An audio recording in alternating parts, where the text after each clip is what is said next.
155th Street, Sugar Hill. St. Nicholas Avenue. St. Nicholas Avenue. Famous corner where apparently a lot of the heroes of the Harlem Renaissance hung out. That's right. Duke Ellington lived not very far from here. W.B. Du Bois, Langston Hughes. So is this an effort to bring the culture back to Harlem, or at any rate make it clear to people that there's always been culture in Harlem? I believe that's the case. I believe that's the case. The Studio Museum of Harlem is 25 blocks down the way, which is, I think, probably too much for a lot of the people who live around here to essentially sort of engage with contemporary art. So contemporary art in a certain way has come to them in a specific setting.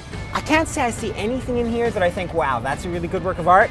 But you know, maybe it doesn't matter if I like the art, if you like the art. What matters is just that it's here, that there's an attempt to actually make art matter in the world of the 99%.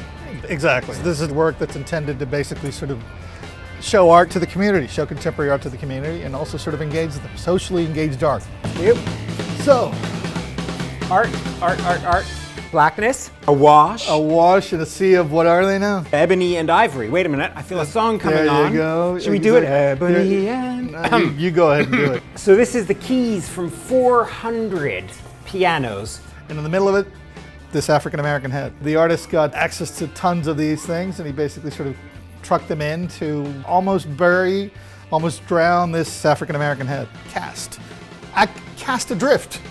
Now, you know, I think there's an argument to be made every now and again that certain kinds of, how should I say, regular kind of art, regular kind of sculpture acquire a different set of complexities in an environment like this, and particularly when they have message. Yeah, in other words, it's something that might make you gag, like a really old-fashioned realist head of a black man is permitted in this context. I guess what I'm suggesting is that there are times when content is complex enough and interesting enough that the vehicle may not be the thing. The visual retinal vehicle may not be necessarily the thing to be looking for. My favorite word again, ostension. Something like that just points at blackness. And it doesn't matter how it does it, doesn't matter what it looks like. Right. It just says, pay attention, this is the issue at hand. Right.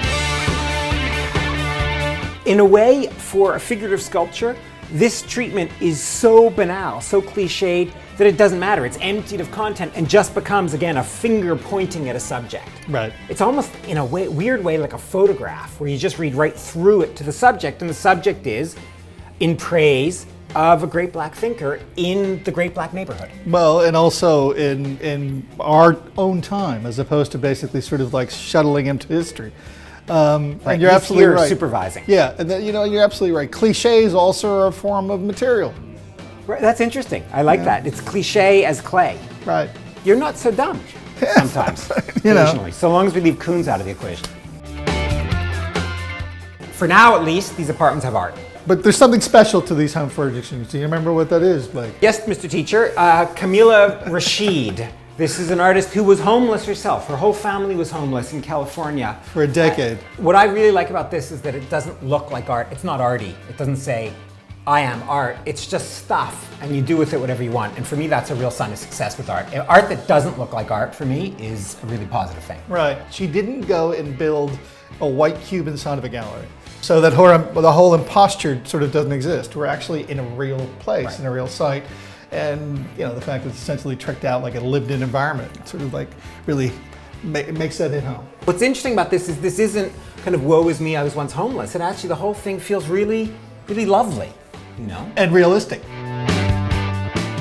These pieces essentially open up the art to not only the neighborhood, but to anybody, to anonymity. And I think that's very important.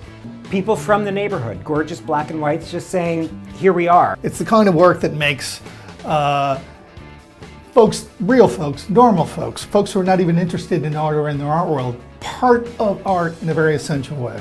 This is who we are. This is still a place that matters. This isn't just somewhere for tourists like fancy art critics to come.